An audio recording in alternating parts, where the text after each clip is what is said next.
Intraday trading. What is intraday trading? Intraday trading में एक ही trading session में shares का लेन देन होता है। इस ट्रेडिंग का मकसद होता है छोटे प्राइस फ्लक्चुएशंस में अच्छा प्रॉफिट कमाना, जैसे कि कोई भी पर्टिकुलर ट्रेडिंग दिन में देखा जाता है। मतलब मार्केट बंद होने से ठीक पहले आपको या तो किसी एसेट को बेचना है या कोई नया एसेट खरीदना है, ताकि आपके पास कोई ओपन पोजीशंस ना हो। मैं अगले दिन तक इंतज़ार करके स्टॉक्स होल्ड कर ही नहीं सकता। ये सबसे बड़ी प्रॉब्लम होती है बिगिनर्स की। बिल्कुल सही। अगर आपने अपनी पोजीशन चूज़ नहीं की तो मार्केट बंद होने पर आपका ब्रोकर अपनी पोजीशन खुद ही क्लोज कर देगा, और ये नुकसानदायक भी हो सकता है, खास करके तब जब स्टॉक प्राइस उल्टे डायरेक्शन में मूव करा हो, जो कि आप नहीं चाहते। चलिए अब बात करते हैं कि इंट्राडे के साथ आप शुरू कैसे कर सकते हैं। इंट्राडे ट्रेडिंग के लिए क्या चाहिए? सबसे पहले आपको एक ट्रेडिंग अकाउंट चाहिए और एक डीमैटेरियलाइज्ड या फिर डीमैट अकाउंट की भी ज़रूरत है। डीमैट अकाउंट फिजिकल शेयर्स को स्टोर करने के लिए यूज़ होते हैं, और डीमैट अकाउंट में ही आपके सारे ट्रांजैक्शंस भी होते हैं। ट्रेडिंग्स अकाउंट के थ्रू आप ट्रेडिंग अकाउंट के ज़रिए ऑर्डर देते हैं और ऑर्डर्स वहीं पे ही प्लेस करते हैं। और ये अकाउंट्स कहाँ से मिलते हैं? ये अकाउंट्स किसी स्टॉक ब्रोकर या ऑनलाइन ट्रेडिंग कंपनी के जरिए आपको मिल सकता है, जैसे कि dailyfinserv.com या arthavidhi.com। Types of intraday trading strategies that every trader should know. अच्छा, कैसे पता चलेगा कि कौन से स्टॉक्स खरीदना है और कौन से स्टॉक्स को बेचना है? इंट्राडे ट्रेडिंग में प्राइस एनालिसिस ज़रूरी है, और ये दो टाइप्स के होते हैं। पहला होता है टेक्निकल एनालिसिस। इसमें चार्ट्स, प्राइस पैटर्न्स और टेक्निकल एनालिसिस टूल्स यूज़ किए जाते हैं, जैसे कि मूविंग एवरेज, RSI और बॉलिंगर हैंड्स की इंटरप्रिटेशन शामिल होती है इसके अंदर। इसके बाद आती है न्यूज़ बेस्ड ट्रेडिंग। कुछ ट्रेडर्स न्यूज़ या कंपनीज के रिलीज पर ट्रेड करते हैं, जैसे अगर किसी कंपनी का क्वार्टरली अर्निंग अनाउंसमेंट अच्छा है तो उसके स्टॉक्स की प्राइसेस दिन के आधार पर बन सकते हैं। क्या एक स्ट्रैटेजी दूसरे से बेहतर है? आपको अपना स्टाइल खुद निकालना पड़ेगा, ये आपके ऊपर डिपेंड करता है। टेक्निकल एनालिसिस ज़्यादा डाटा ड्रिवन होता है, जबकि न्यूज़ बेस्ड ट्रेडिंग ज़्यादा रियल लाइफ इवेंट्स या केस स्टडीज़ के ऊपर डिपेंडेंट होती है। ज़्यादातर इंट्राडे ट्रेडर्स टेक्निकल एनालिसिस को प्रेफर करते हैं, क्योंकि प्राइस मूवमेंट तेज़ी से होते हैं मार्केट पे। इसके बाद आता है risk management in intraday trading. Day trading risky लग सकता है, लॉसेस कैसे मैनेज करेंगे? बिल्कुल, इसमें आपको रिस्क मैनेज करने के लिए अपने एनालिसिस पे और ज़्यादा जोर देना पड़ेगा, और इसमें आप कुछ टिप्स भी फॉलो कर सकते हैं, जैसे set a stop loss. Trade place करते वक्त हमेशा स्टॉप लॉस लगाए। ये वो प्राइस होता है जहाँ पे आपकी पोजीशन क्लोज हो जाती है जब मार्केट आपके अगेंस्ट जा रही हो। इसके बाद आता है एग्जाम्पल। अगर स्टॉक 100 पर खरीदा गया है तो आप स्टॉप लॉस लगा सकते हैं 95। मतलब अगर 95 से नीचे जाने लगा तो 95 पे ही वो ट्रेड अपने आप क्लोज हो जाएगी।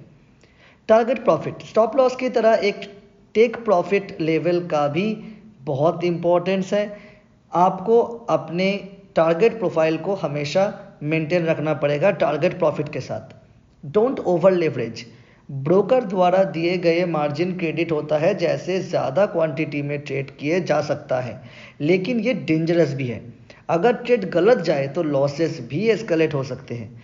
एक typical stop loss level purchase price से 1-2% नीचे होना चाहिए, और टारगेट प्रॉफिट 2-3% का ही होना चाहिए। अब बात करते हैं how to choose the stocks for intraday trading. किस प्रकार के स्टॉक्स को सिलेक्ट करें इंट्राडे ट्रेडिंग के लिए? सबसे पहले फोकस कीजिए हाईली लिक्विड पे, मतलब वो स्टॉक्स जिनका टर्नओवर ट्रेडिंग वीक में ज़्यादा हो, इससे पोजीशंस को जल्दी ओपन और क्लोज करना पॉसिबल है। इसके बाद आता है वोलाटिलिटी। इंट्राडे ट्रेडिंग में प्राइस चेंजेस पर ट्रेड किया जाता है, और इसलिए स्टॉक्स वहीं को चुनिए जहाँ पे प्राइस चेंजेस आपको दिखे। इसके बाद आखिर में आता है न्यूज़ ड्रिवन। वो शेयर्स जो न्यूज़, अर्निंग या इवेंट्स के वजह से अभी फोकस में हैं, उन्हें ही वॉल्यूम्स पे खरीदने की कोशिश कीजिए प्रॉपर एनालिसिस के साथ। क्या ब्लू चिप स्टॉक्स पर ही ट्रेड करना चाहिए? ज़रूरी नहीं। ब्लू चिप स्टॉक्स जैसे रिलायंस या इन्फोसिस स्टेबल होते हैं, लेकिन उनमें भी बड़े प्राइस स्विंग्स नहीं मिलते जो इंट्राडे ट्रेडर्स को चाहिए होता है। मिड कैप और स्मॉल कैप स्टॉक्स में शॉर्ट टर्म ट्रेडर्स के लिए ज़्यादा प्रॉफिट लेने के चांसेस है, वैसे रिस्क भी ज़्यादा है। इंट्राडे कब ट्रेड करना चाहिए? एक्टिव ट्रेडिंग दिन के शुरू में ही आपको करना चाहिए और ये ट्रेडर के लिए अच्छी भी होती है। यहाँ ऐसे ब्रेक डाउन किया जा सकता है। Opening hour 9:15 AM to 10:30 AM यह मार्केट का रिएक्शन टाइम होता है जो ओवरनाइट और ग्लोबल मार्केट चेंजेस पर डिपेंड करता है, ज़्यादा वोलाटाइल होता है। इसके बाद है मिड डे जो कि 12 PM से 2 PM तक है। इसमें मार्केट एक्टिविटी कम होती है और वोलाटिलिटी भी लो हो सकता है। लास्ट आता है क्लोजिंग आवर जो कि 2:30 बजे से लेकर 3:30 बजे तक है। ट्रेडिंग फिर से एक्टिव हो जाती है जब ट्रेडर्स दिन खत्म होने से पहले ट्रेड क्लोज करते हैं। तो मुझे फर्स्ट और लास्ट आवर्स पर फोकस करना चाहिए। हाँ बिल्कुल, ये सबसे बेहतर टाइम होता है इंटरनेट ट्रेडर्स के लिए जो प्राइस वोलाटिलिटी और ट्रेडिंग अपॉर्चुनिटीज की तलाश में है। Some of the mistakes that need to be avoided while trading in intraday basis. कुछ कॉमन गलतियां हैं जो आप अवॉइड कर सकते हैं, जैसे कि ओवर ट्रेडिंग। स्ट्रैटेजीज के बिना सिर्फ ट्रेडिंग करना गलत है। प्लान पर टिके रहे।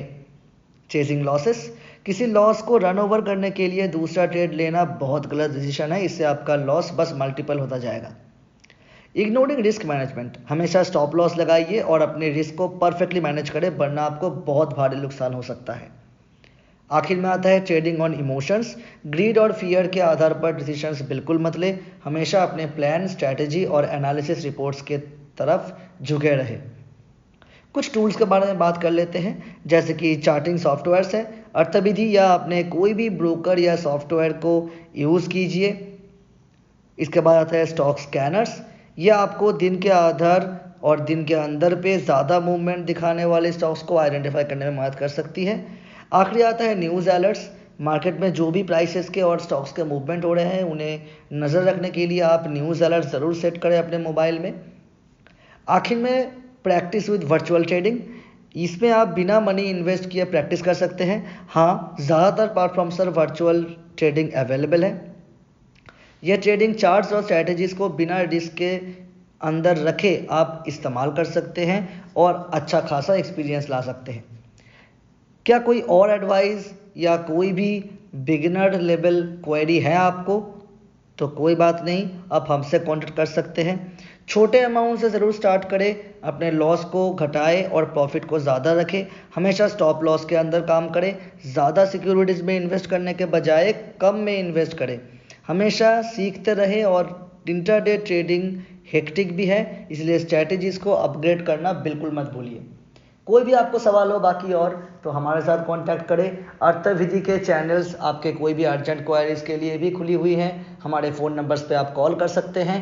हमारे चैनल में ऐसे ही रेगुलर वीडियोस आते रहते हैं। अर्थविधि के चैनल को ज़रूर सब्सक्राइब एंड फॉलो करें और बेल आइकॉन को दबाना बिल्कुल मत भूलिए रेगुलर नोटिफिकेशन पाने के लिए। धन्यवाद।